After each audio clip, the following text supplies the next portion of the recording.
ओम नमश्चंडिकायै। अथ चतुर्थो अध्याय। सिद्धि की इच्छा रखने वाले पुरुष जिनकी सेवा करते हैं तथा देवता जिन्हें सब ओर से घेरे रहते हैं, उन जया नाम वाली दुर्गा देवी का ध्यान करे। उनके श्री अंगों की आभा काले मेघ के समान श्याम है। वे अपने कटाक्षों से शत्रु समूह को भय प्रदान करती हैं। उनके मस्तक पर आबद्ध चंद्रमा की रेखा शोभा पाती है। वे अपने हाथ में शंख, चक्र, कृपाण और त्रिशूल धारण करती हैं। उनके 3 नेत्र हैं। वे सिंह के कंधे पर चढ़ी हुई हैं और अपने तेज से तीनों लोकों को परिपूर्ण कर रही हैं।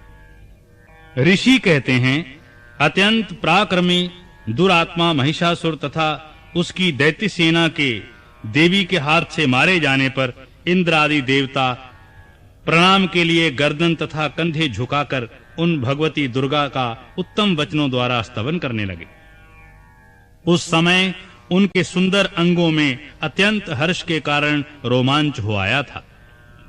देवता बोले, संपूर्ण देवताओं की शक्ति का समुदाय ही जिनका स्वरूप है तथा जिन देवी ने अपनी शक्ति से संपूर्ण जगत को व्याप्त कर रखा है, समस्त देवताओं और महर्षियों की पूजनीय उन जगदम्बा को हम भक्ति पूर्वक नमस्कार करते हैं। वे हम लोगों का कल्याण करें, जिनके अनुपम प्रभाव और बल का वर्णन करने में भगवान शेषनाग, ब्रह्मा जी तथा महादेव जी भी समर्थ नहीं हैं। वे भगवती चंडिका संपूर्ण जगत का पालन एवं अशुभ भय का नाश करने का विचार करें। जो पुण्य आत्माओं के घरों में स्वयं ही लक्ष्मी रूप से, पापियों के यहाँ दरिद्रता रूप से, शुद्ध अंतःकरण वाले पुरुषों के हृदय में बुद्धि रूप से, सत्पुरुषों में श्रद्धा रूप से तथा कुलीन मनुष्यों में लज्जा रूप से निवास करती हैं, उन आप भगवती दुर्गा को हम नमस्कार करते हैं। हे देवी, संपूर्ण विश्व का पालन कीजिए। हे देवी, आपके इस अचिंत रूप का, असुरों का नाश करने वाले भारी पराक्रम का तथा समस्त देवताओं और दैत्यों के समक्ष युद्ध में प्रकट किए हुए आपके अद्भुत चरित्रों का हम किस प्रकार वर्णन करें। आप संपूर्ण जगत की उत्पत्ति में कारण हैं। आप में सत्व गुण, रजोगुण और तमोगुण, ये तीनों गुण मौजूद हैं, तो भी दोष के साथ आपका संसर्ग नहीं जान पड़ता। भगवान विष्णु और महादेव जी आदि देवता भी आपका पार नहीं पाते। आप ही सबका आश्रय हैं। यह समस्त जगत आपका अंशभूत है, क्योंकि आप सबकी आदिभूत अव्याकृता प्रकृति हैं। हे देवी, संपूर्ण यज्ञों में जिसके उच्चारण से सब देवता तृप्ति लाभ करते हैं, वह स्वाहा आप ही हैं। इसके अतिरिक्त आप पितरों की भी तृप्ति का कारण हैं, अतएव सब लोग आपको स्वधा भी कहते हैं। हे देवी, जो मोक्ष की प्राप्ति का साधन है, अचिंत महाव्रत स्वरूपा है, समस्त दोषों से रहित, जितेंद्रिय, तत्व को ही सार वस्तु मानने वाले तथा मोक्ष की अभिलाषा रखने वाले मुनिजन जिसका अभ्यास करते हैं, वह भगवती पराविद्या आप ही हैं। आप शब्द स्वरूपा हैं। अत्यंत निर्मल ऋग्वेद, यजुर्वेद तथा उद्गीत के मनोहर पदों के पाठ से युक्त सामवेद का भी आधार आप ही हैं। आप देवी त्रय यानी तीनों वेद और भगवती यानी 6 ऐश्वर्यों से युक्त हैं। इस विश्व की उत्पत्ति एवं पालन के लिए आप ही वार्ता अर्थात खेती और आजीविका के रूप में प्रकट हुई हैं। आप संपूर्ण जगत की घोर पीड़ा का नाश करने वाली हैं। हे देवी, जिससे समस्त शास्त्रों के सार का ज्ञान होता है, वह मेधा शक्ति आप ही हैं। दुर्गम भवसागर से पार उतारने वाली नौका रूप दुर्गा देवी भी आप ही हैं। आपकी कहीं भी आसक्ति नहीं है। कैटभ के शत्रु भगवान विष्णु के वक्षस्थल में एकमात्र निवास करने वाली भगवती लक्ष्मी तथा भगवान चंद्रशेखर द्वारा सम्मानित गौरी देवी भी आप ही हैं।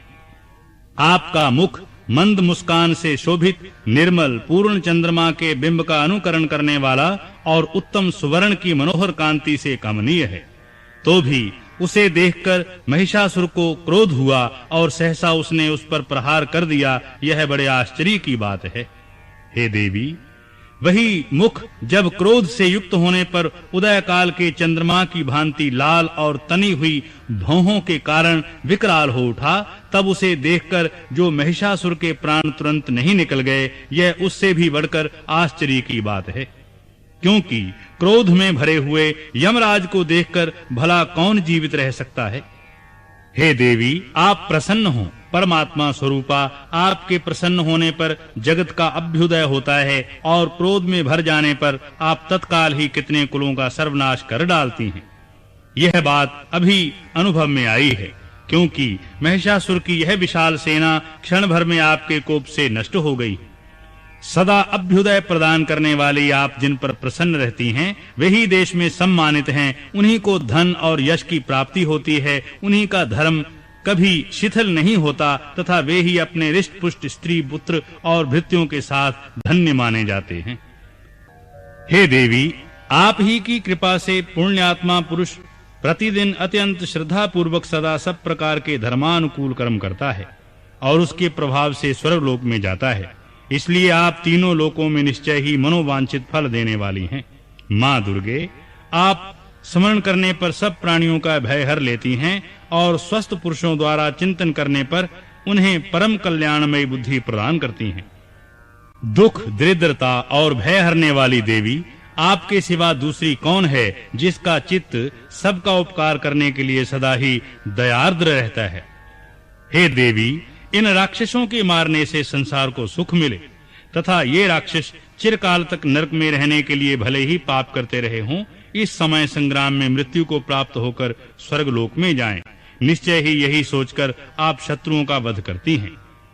आप शत्रुओं पर शस्त्रों का प्रहार क्यों करती हैं? समस्त असुरों को दृष्टिपात मात्र से ही भस्म क्यों नहीं कर देती? इसमें एक रहस्य है।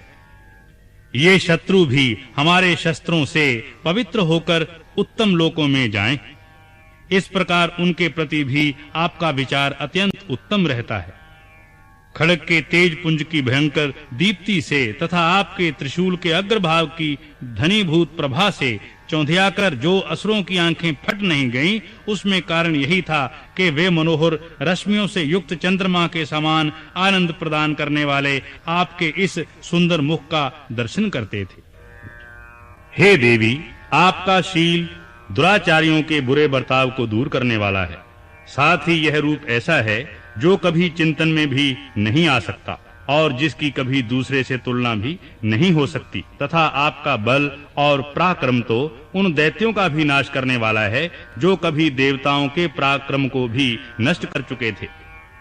इस प्रकार आपने शत्रुओं पर भी अपनी दया ही प्रकट की है। वरदायिनी देवी, आपके इस पराक्रम की किसके साथ तुलना हो सकती है? तथा शत्रुओं को भय देने वाला एवं अत्यंत मनोहर ऐसा रूप भी आपके सिवा और कहां है? हृदय में कृपा और युद्ध में निष्ठुरता, ये दोनों बातें तीनों लोकों के भीतर केवल आप में ही देखी गई हैं। हे माते, आपने शत्रुओं का नाश करके इस समस्त त्रिलोकी की रक्षा की है। उन शत्रुओं को भी युद्ध भूमि में मारकर स्वर्गलोक में पहुंचाया है तथा उन्मत्त दैत्यों से प्राप्त होने वाले हम लोगों के भय को भी दूर कर दिया है। आपको हमारा नमस्कार है। हे देवी, आप शूल से हमारी रक्षा करें। हे अंबिके, खड्ग से भी हमारी रक्षा करें तथा घंटा की ध्वनि और धनुष की टंकार से भी आप हम लोगों की रक्षा करें। चंडिके, पूर्व, पश्चिम और दक्षिण दिशा में आप हमारी रक्षा करें तथा हे ईश्वरी, अपने त्रिशूल को घुमाकर आप उत्तर दिशा में भी हमारी रक्षा करें। तीनों लोकों में आपके जो परम सुंदर एवं अत्यंत भयंकर रूप विचरते रहते हैं, उनके द्वारा भी आप हमारी तथा इस भूलोक की रक्षा करें। अंबिके, आपके कर पल्लवों में शोभा पाने वाले खड्ग, शूल और गदा आदि जो जो अस्त्र हों, उन सब के द्वारा आप सब ओर से हम लोगों की रक्षा करें। ऋषि कहते हैं, इस प्रकार जब देवताओं ने जगन माता दुर्गा की स्तुति की और नंदन वन के दिव्य पुष्पों एवं गंध चंदन आदि के द्वारा उनका पूजन किया, फिर सब ने मिलकर जब भक्ति पूर्वक दिव्य धूपों की सुगंध निवेदन की, तब देवी ने प्रसन्न वदन होकर प्रणाम करते हुए सब देवताओं से कहा, देवताओं, तुम सब लोग मुझसे जिस वस्तु की अभिलाषा रखते हो उसे मांगो। देवता बोले, भगवती ने हमारी सब इच्छा पूर्ण कर दी, अब कुछ भी बाकी नहीं है। क्योंकि हमारा यह शत्रु महिषासुर मारा गया। हे महेश्वरी, इतने पर भी यदि आप हमें और वर देना चाहती हैं तो हम जब जब आपका स्मरण करें तब तब आप दर्शन देकर हम लोगों को महान संकट से बचावें। तथा प्रसन्न मुखी अंबिके, जो मनुष्य इन स्तोत्रों द्वारा आपकी स्तुति करे उसे वित्त, समृद्धि और वैभव देने के साथ ही उसकी धन और स्त्री आदि संपत्ति को भी बढ़ाने के लिए आप सदा हम पर प्रसन्न रहें। ऋषि कहते हैं, हे राजन, देवताओं ने जब अपने तथा जगत के कल्याण के लिए भद्रकाली देवी को इस प्रकार प्रसन्न किया तब वे तथास्तु कहकर वहीं अंतर्ध्यान हो गईं। भूपाल, इस प्रकार पूर्व काल में तीनों लोकों का हित चाहने वाली देवी जिस प्रकार देवताओं के शरीरों से प्रकट हुई थीं, वह सब कथा मैंने कह सुनाई।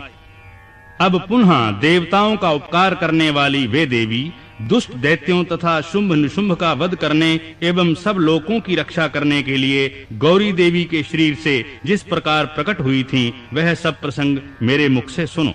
मैं उसका तुमसे यथावत वर्णन करता हूँ। इस प्रकार श्री मार्कंडेय पुराण में सावर्णिक मनवंतर की कथा के अंतर्गत देवी महात्म्य में शक्रादि स्तुति नामक चौथा अध्याय पूर्ण हुआ।